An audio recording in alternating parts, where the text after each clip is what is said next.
Assalamualaikum warahmatullahi wabarakatuh. Di sini saya akan memperkenalkan anggota kelompok saya. Dimulai dari saya, Muhammad Noval Ziadi, NIM saya J1B020059.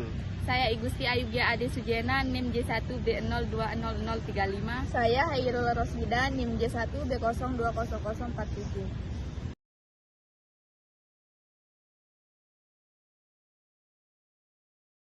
Baik, di sini saya akan menjelaskan apa itu gandum. Gandum adalah sekelompok tanaman serealia dari suku padi-padian yang kaya akan karbohidrat. Gandum biasanya digunakan untuk memproduksi tepung terigu, pakan ternak, ataupun difermentasi untuk menghasilkan alkohol. Baik, di sini saya juga akan menjelaskan beberapa produk yang dihasilkan dari gandum. Yang pertama yaitu tepung gandum. Tepung gandum adalah bahan dasar yang sering digunakan dalam pembuatan roti, mie, dan sebagainya. Yang kedua yaitu sereal. Gandum dapat diolah menjadi sereal yang dapat dikonsumsi sebagai sarapan atau makanan ringan. Yang ketiga, makanan ringan. Gandum dapat diolah menjadi camilan seperti kerupuk gandum atau snack bar gandum. Yang keempat, produk kecantikan. Gandum juga bisa digunakan sebagai bahan alami produk kecantikan seperti masker wajah atau scrub tubuh.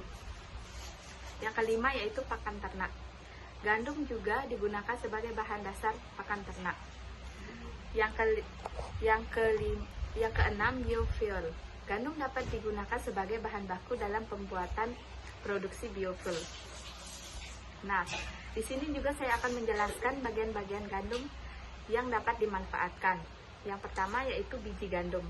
Biji gandum digunakan untuk membuat tepung gandum yang digunakan untuk membuat roti, kue, pasta, dan banyak makanan lainnya. Yang kedua itu dedak. Dedak adalah lapisan terluar biji gandum yang dihilangkan sebagai proses penggilingan. Dedak bisa digunakan sebagai bahan pangan dalam beberapa cara, termasuk sebagai campuran roti, sereal, dan makanan ringan. Yang ketiga, gula gandum. Gula gandum adalah potongan kecil yang terbuat dari gandum yang dipanggang dan dicampur dengan gula.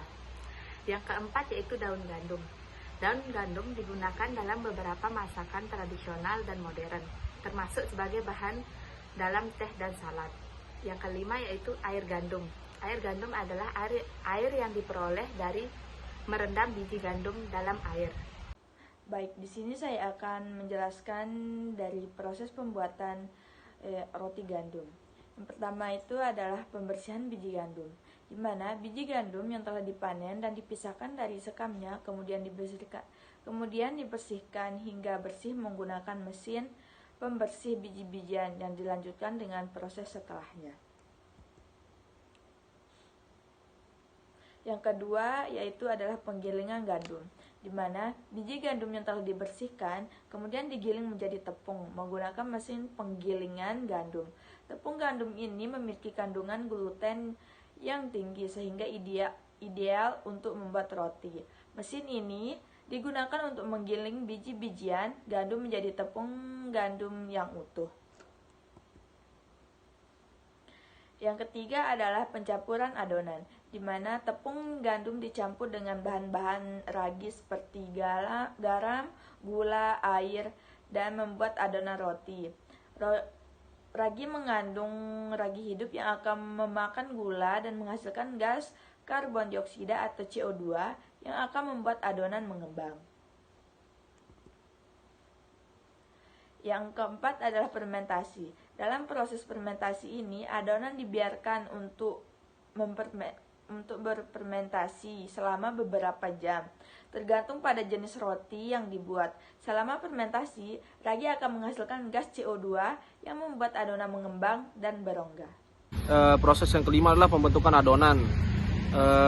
Setelah adonan mengembang, adonan ditekan dan dibentuk menjadi bentuk yang roti yang diinginkan. Bentuk roti yang umum adalah bulat atau oval.